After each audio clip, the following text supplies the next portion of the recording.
Cricket খেলাটাই all about run যখন করবেন বলারদের জন্য অনেক ইজি হয়ে যাবে। পারফর্ম করাটা ইম্পর্টেন্ট, আর টিমের প্রত্যেকটা প্লেয়ার ভালো খেলাটা ইম্পর্টেন্ট।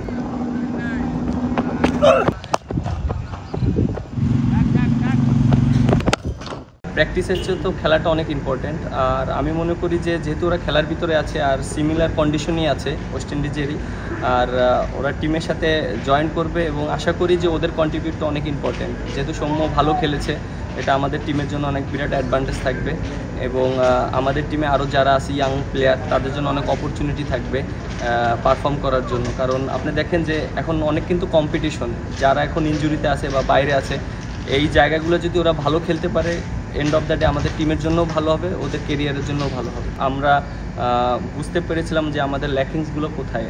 আমরা ব্যাটসম্যানরা রান করতে পারিনি, এর আগে আমি বলেছি প্রেস কনফারেন্সে ব্যাটসম্যানদের ইম্পর্টেন্সটা কত। আর যখন আমরা সেকেন্ড টেস্ট খেললাম অলমোস্ট আমরা কন্ডিশন সম্পর্কে জানলাম এবং আমরা ওদের বোলার সম্পর্কে জানলাম, আমরা ওইভাবে প্ল্যানিং করলাম এবং সত্যি কথা বলতে আমাদের বোলাররা অনেক ভালো বোলিং করেছে, কাজটা ইজি করে দিয়েছে। যেহেতু আমাদের ফার্স্টের দিকে আমরা রান করতে পারিনি, সেকেন্ড ইনিংসে আবার একটা জিনিস খুব ভালো পজিটিভ ছিল যে টিমের ভিতরে ক্লিয়ার মেসেজ ছিল যে আমরা কিভাবে ব্যাটিং করব এবং আমরা সবাই ডিসিশন ওইভাবে নিয়েছি যে আমরা রানের জন্য ক্রিকেট খেলবো এবং অ্যাটাকিং মাইন্ডে ক্রিকেট খেলবো। এবং আপনারা সবাই দেখেছেন যে আমরা কীভাবে ক্রিকেট খেলেছি সেকেন্ড ইনিংসে ব্যাটাররা। আমি বলবো দীপু যে ইনিংসটা খেলেছে 28 রানের, ওইটা আমাদের টিমের জন্য একটা বড় মেসেজ ছিল যে আমরা অ্যাটাকিং ক্রিকেট খেলছি। সো জাকির আলী অনেক লাস্টে যে ফিনিশিংটা দিয়েছে এটা আমাদের টিমের জন্য অনেক বিরাট একটা সংগ্রহ করেছে। সো এই ছোটো ছোটো জিনিসগুলো আমাদের টিমকে অনেক হেল্প করেছে। ব্যাটসম্যানদের স্টেপ আপ করতে হবে এবং আপনি ক্রিকেট খেলাটাই অল অ্যাবাউট রান। আপনি রান যখন করবেন বলারদের জন্য অনেক ইজি হয়ে যাবে। সো আমাদের টিমের ভিতরে ওইটাই আমরা প্ল্যানিং করছি, আমরা ব্যাটসম্যানরা কীভাবে রান করতে পারি, বড় ইনিংস খেলতে পারি। উইকেটটা দেখেছি খুব ভালো উইকেট, সো আমরা ওইভাবে প্ল্যানিং করব, এরকম মিটিং করে কিভাবে খেললে ভালো হবে আমাদের টিমের জন্য। সো আমরা ওইটা চেষ্টা করব। আসলে দেখেন যে চেষ্টা করতে পারি, আর পারফর্ম করাটা ইম্পর্টেন্ট, আর টিমের প্রত্যেকটা প্লেয়ার ভালো খেলাটা ইম্পর্টেন্ট। এবং যে ক্যাপ্টেন হিসেবে আমার চাওয়া থাকবে প্রত্যেকটা প্লেয়ারকে সাপোর্ট করা, বুস্ট আপ করা এবং প্লেয়ারদেরকে কীভাবে পারফর্ম করানো যায় সেইভাবে টিমমেটদের সাথে কথা বলা আর নিজেও end of the day perform করা। সো ওভারঅল আমার যে জিনিসটা থাকবে চেষ্টা করব সবাইকে পজিটিভলি চিন্তা করানোর জন্য কীভাবে ভালো খেলা যায়। ওয়েস্ট ইন্ডিজে এর আগে আমরা যখন সিরিজ খেলতে এসেছিলাম ওডিআই, আমরা অলমোস্ট ম্যাক্সিমাম ম্যাচে জিতেছি এবং সিরিজগুলো জিতেছি।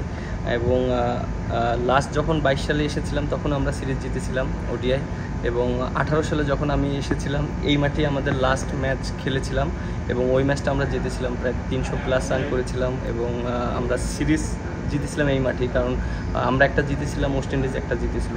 সো ওভারঅল আমি যেটা ফিল করি অবশ্যই আমাদের টিমের ভিতরে এটা চ্যালেঞ্জিং, কারণ অনেক প্লেয়ার নেই, অনেক প্লেয়ার ইনজুরিতে আছে। সো আর একটা জিনিস যেটা যারা প্লেয়ার আছে তাদের জন্য একটা অপরচুনিটি।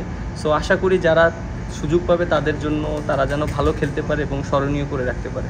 ব্যাটিং অর্ডার যেটা দেখেন লাস্ট সিরিজে তো আমি উপরেই ব্যাটিং করেছি, আপনি দেখেন যে আমি 4 নম্বরে ব্যাটিং করেছি আফগানিস্তান সিরিজে। সো এই সিরিজে উপরেই ব্যাটিং করা লাগবে।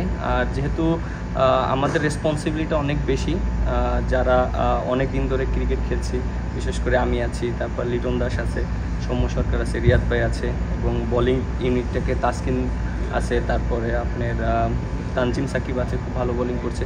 ওভারঅল আমাদের সবারই রেসপন্সিবিলিটি নিতে হবে। একটা ম্যাচ জিততে গেলে প্রত্যেকটা প্লেয়ারেরই ভালো খেলতে হয়।